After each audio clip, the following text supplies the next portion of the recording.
सभी को नमस्ते, जय हिंद। स्वागत है आपका आईटॉप एकेडमी में। यहाँ पर आपको जूनियर बेसिक स्कूल के अंदर जो नई भर्ती आई है उसकी तैयारी कराई जाती है, साथ में सी-टेट सुपर टेट की भी तैयारी कराई जाती है और शिक्षा जगत से जुड़ी जो अलग अन्य अन्य खबरें हैं वो भी आपको बताई जाती हैं।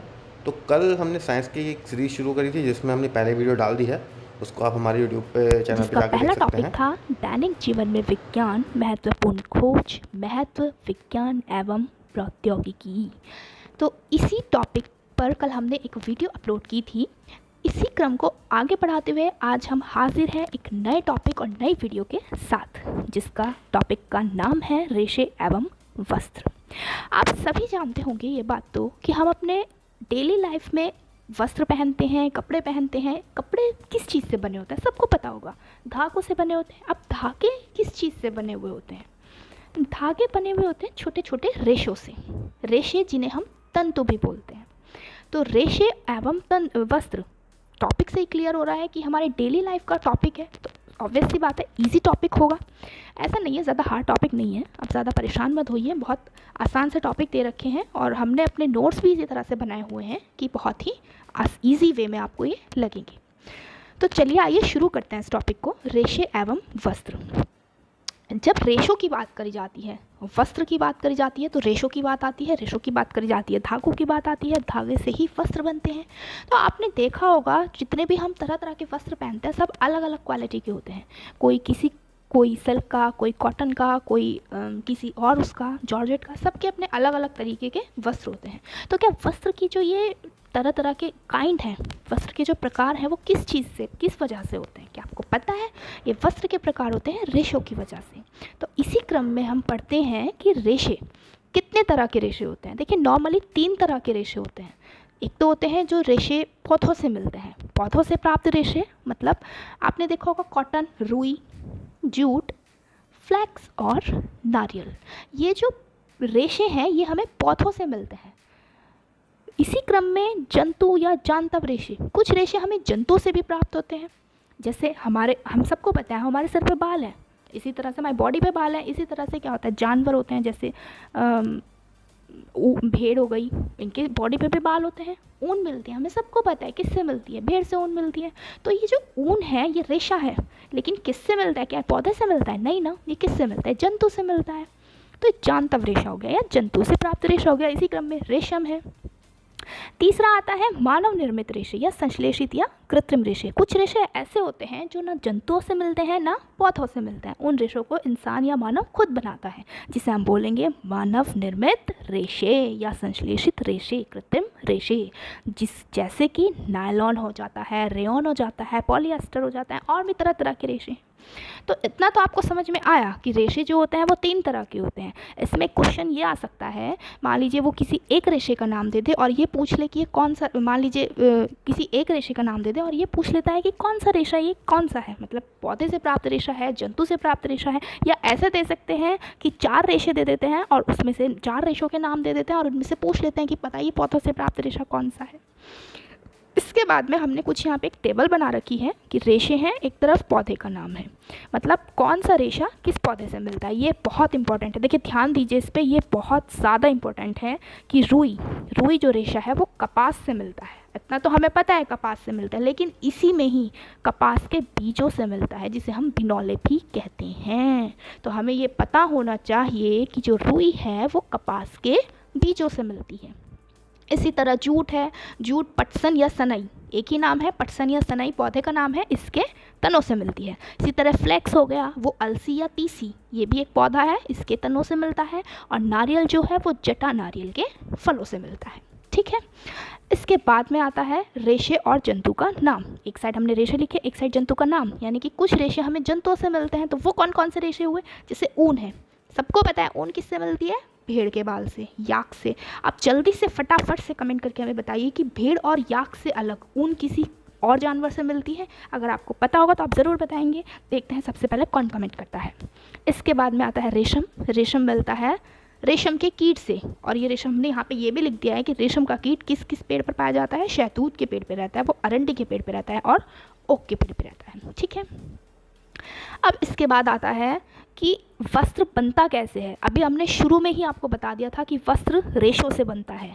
रेशों से धागा बनता है, धागा से कपड़ा बनता है और कपड़ा से वस्त्र। कपड़ा और वस्त्र में क्या अंतर हुआ? कपड़ा जो हो गया वो कपड़ा हो गया और वस्त्र जो हो गया वो हमारे पहनने लायक बन गया। जो चीज़ हम, जो पोशाक, जो परिधान हम पहनते हैं वो वस्त्र कहलाई जाती है। ठीक, इसके बाद में कपास की खेती। अगर हम कपास की, एक क्वेश्चन इसमें बन सकता है कि कपास की खेती भारत में किन किन मुख्य राज्य हैं, तो उनमें हम फटाफट से देख लेते हैं कौन कौन से राज्य हैं। महाराष्ट्र हो गया, गुजरात हो गया, हमारा तमिलनाडु है, मध्य प्रदेश है, आंध्र प्रदेश है, पंजाब है और राजस्थान है। कपास की खेती इन मुख्य राज्यों में की जाती है। इसमें एक क्वेश्चन ये भी बैठता है कि कपास की खेती के लिए मिट्टी कौन सी उपयुक्त होती है। कपास की खेती में काली मिट्टी उपयुक्त होती है और काली मिट्टी है। दूसरा पॉइंट आता है कि जलवायु जो है वो उष्ण जलवायु, यानी टेम्परेचर थोड़ा सा गर्म होना चाहिए, 21 से 27 के बीच में होना चाहिए, डिग्री सेल्सियस के बीच में। और कपास के जो बीज होते हैं वो बसंत ऋतु के पूर्व खेतों में बोए जाते हैं। इसके बाद एक क्रिया है ओटना। कपास का ओटना क्या होता है, इसको आप ऐसे देख लीजिए कि कपास के गोलकों से कपास के बीज या बिनोलों को अलग करना ही ओटना कहलाया जाता है। कपास के गोलक होते हैं, कपास होता है जब वो रुई की फॉर्म में होता है। आपने देखा होगा गर्मियों में उड़ती हुई रुई हम खेलते हैं ना बच्चे आपस में कि रुई उड़ रही है, वो यही तो कपास ही तो होता है। तो कपास के गोलकों से कपास के बीज अलग कर देते हैं, तो उस प्रक्रिया को कहते हैं ओटना। अब आता है बीटी कपास। बीटी कपास जो होता है वो एक मानव निर्मित कपास होता है, जैव प्रौद्योगिकी द्वारा विकसित कपास की एक प्रजाति होती है बीटी कपास। इसमें अंतर है, कपास और बीटी कपास में अंतर इतना होता है कि इसमें काफ़ी ज़्यादा टॉक्सिन उत्पन्न करने की क्षमता होती है बीटी कपास में, जिससे होता ये है कि कीट पतंगों से हमारे फसलों की रक्षा हो जाती है। और अगर हम बात करते हैं साधारण कपास की और बीटी कपास की, तो बीटी कपास की गुणवत्ता अधिक होती है। और हमारे भारत में बीटी कपास गुजरात, महाराष्ट्र और आंध्र प्रदेश, इन 3 राज्यों में मुख्य रूप से पाया जाता है, उगाया जाता है। अब एक इसमें क्वेश्चन आ सकता है। क्वेश्चन क्या, मान लीजिए आप ये देखिए कि कपास का उपयोग कागज़, सूती वस्त्र, चादर और पर्दे बनाने में किया जाता है। जो कपास है उसका उपयोग कागज़, सूती वस्त्र, चादर और पर्दे बनाने में किया जाता है।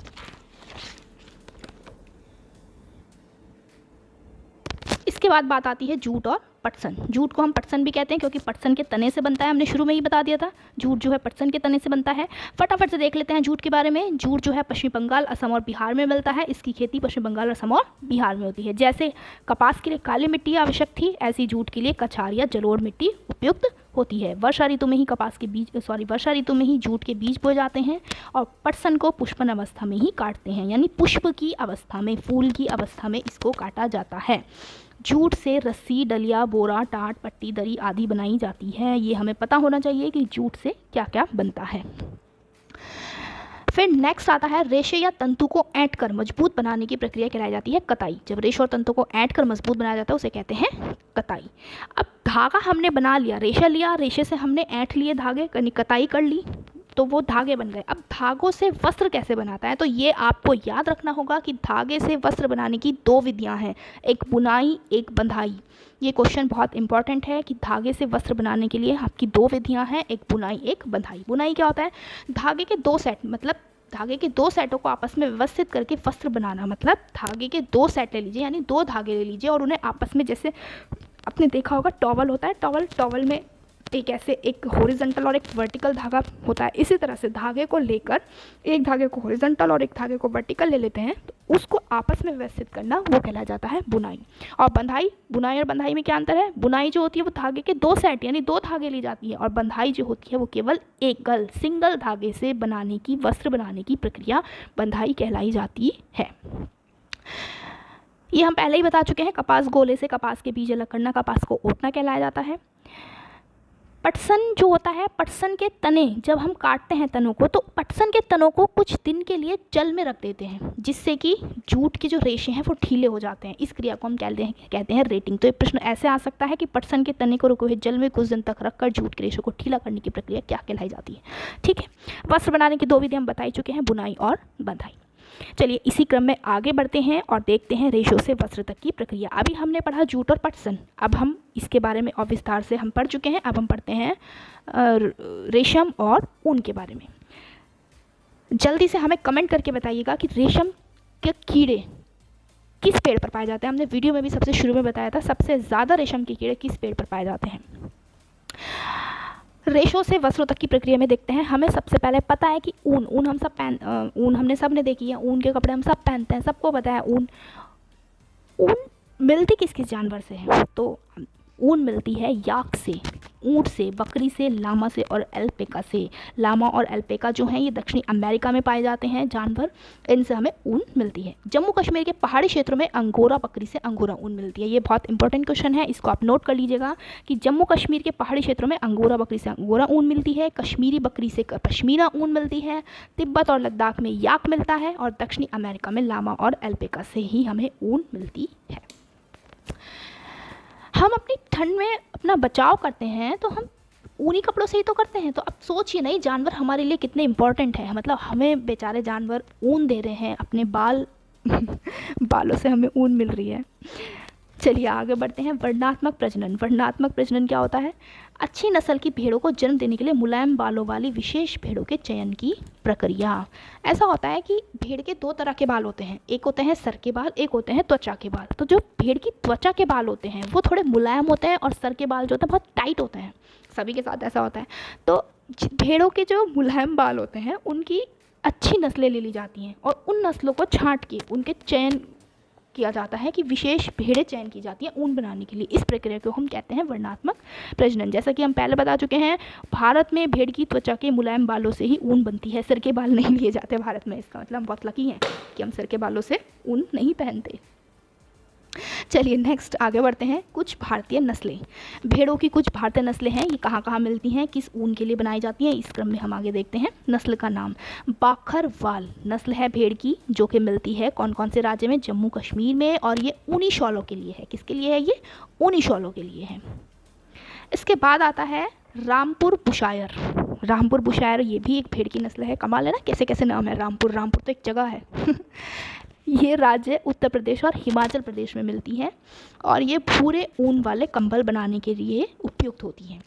तीसरी आती है नली जिसको हम बोलते हैं। ये राजस्थान, पंजाब और हरियाणा में मिलकर गलीचे बनाने के लिए उपयुक्त की जाती है। ये फोर्थ नस्ल होती है लोही, राजस्थान और पंजाब में मिलती है और ये ऊनी वस्त्र बनाने के लिए उपयुक्त की जाती है। इसके नेक्स्ट आती है मारवाड़ी, जो कि गुजरात में मिलती है, मोटी और रुक्ष ऊन कंबल बनाने के लिए उपयोग की जाती है। जल्दी से हमें कमेंट करके बताइएगा ये रुक्ष ऊन कंबल क्या होता है। देखते हैं आपको पता है, कितने लोग जानते हैं, कितने लोग नहीं जानते। इसके बाद में आती है पाटनवाड़ नस्ल है भेड़ की, जो कि गुजरात में मिलती है और ये होजरी बनाने के लिए उपयुक्त की जाती है। अब भेड़ के बाल ऐसे ही तो हमें मिलते नहीं है, ऊन ऐसे तो मिलती नहीं है। भेड़ के बालों से ऊन बनती है तो कुछ प्रोसेस तो होती होगी, उस प्रोसेस को ही कहते हैं ऊन का संसाधन, यानी भेड़ के बाल से ऊन को प्राप्त करना ऊन का संसाधन। अब ऊन का संसाधन में कुछ क्रम आते हैं जो कि 6 क्रम हैं। जल्दी से फटाफट इन क्रमों को देख लेते हैं। सबसे पहले भेड़ के बालों की कटाई, फिर अभिमार्जन, फिर छटाई, फिर कताई, फिर रंगाई और फिर ऊनी धागा बनाना। देखिए कोई चीज़ हमें ऐसे तो मिलती नहीं है, प्रकृति ने दी है तो वो ये भी तो कहती है मानव से कुछ एफर्ट आप भी तो कीजिए। तो वही एफर्ट हमें करने हैं कि भेड़ के बालों से हमें ऊन कैसे बनानी है। आइए सबसे पहले देखते हैं भेड़ के बालों की कटाई। सबको पता है जब भेड़ के बाल से ऊन बन रही है तो सबसे पहले भेड़ के बालों शरीर से बाल ही तो उतारे जाएंगे। तो भेड़ के शरीर से बालों को उतारना भेड़ के बालों की कटाई कहलाई जाती है। और हम ये जो कटाई करते हैं ये गर्मी के मौसम में करते हैं। क्यों? कमेंट करके बताएगा गर्मी के मौसम में ही क्यों भेड़ के बालों की कटाई की जाती है, सर्दी के मौसम में क्यों नहीं की जाती। दूसरा आता है अभिमार्जन। अब जब हमने बाल काट लिए तो क्या बाल काटे हुए ऐसे ही बना देंगे ऊन को? नहीं ना, उसके लिए हमें उसको साफ भी तो करना होगा। तो कटाई के बाद रेशों की चिकनाई या धूल मिट्टी हटाने के लिए जो हम पानी की टंकियों में धोते हैं वही क्या कहलाया जाता है? अभिमार्जन। ठीक, इसके बाद आती है छटाई। अब इसमें से हमें ये भी तो देखना है कि अच्छे, चिकने और हल्केपन कौन कौन से रेशे हैं, कौन कौन से ऊन है, कौन कौन से बाल हैं। तो हम उस हिसाब से उसको छांट लेते हैं कि कौन सा अच्छा है, कौन सा चिकना है, कौन सा किस तरह का रेशा है। देखिए कितनी लंबी प्रोसेस है ना, हमें ऐसे नहीं मिल जाती ऊन। नेक्स्ट आता है कताई। रेशों को सुखाकर छोटे छोटे कोमल और फूले हुए रेशों को ऊन के धागों के रूप में कताई की जाती है। अब जब बाल मिल गए तो उनकी कताई करेंगे। छोटे छोटे लंबे बाल होंगे, कुछ कैसे होंगे, कुछ कैसे होंगे, तो उनको छोटे छोटे बालों में बनाते हैं और ऊन बन जाती है। फिर आता है रंगाई। अब ऊन केवल एक रंग की तो नहीं मिलेगी, कई तरह की ऊन होती हैं, तो बालों उन ऊनों में रंग डालते हैं। और ऊनी धागा बनाना जो लास्ट में आता है, उन्हें ऊनी धागा बनाना सुलझाकर सीधा करेंगे और ऊनी धागा बना देंगे। एक ये बहुत इंपॉर्टेंट है कि जंतु रेशों की छटाई वाले कारीगर, जब ये ऊन बनती है ना तो तो इसमें एंथ्रेक्स जीवाणु होता है।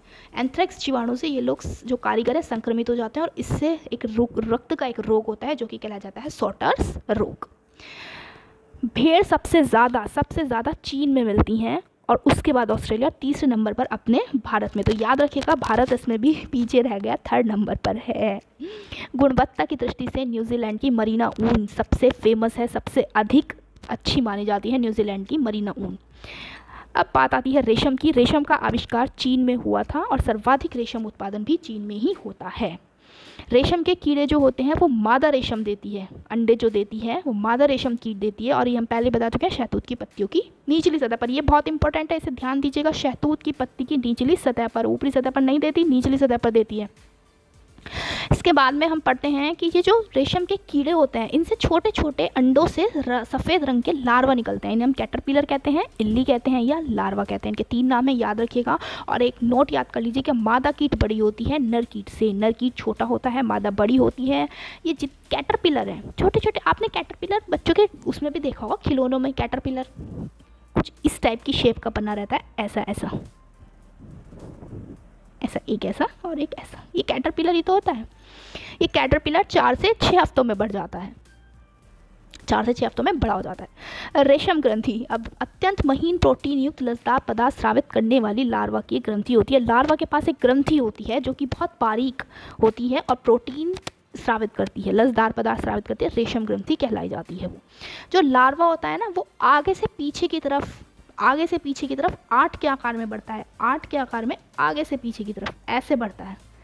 और क्या करता है ये इस पदार्थ को गति करता है और इस पदार्थ को अपने चारों तरफ लपेटता जाता है और ये ऐसे बनता जाता है जो सूख जाता है। इससे लार्वा जो है वो प्यूपा बन जाता है। फिर इसी प्यूपा से कोकुन बनता है।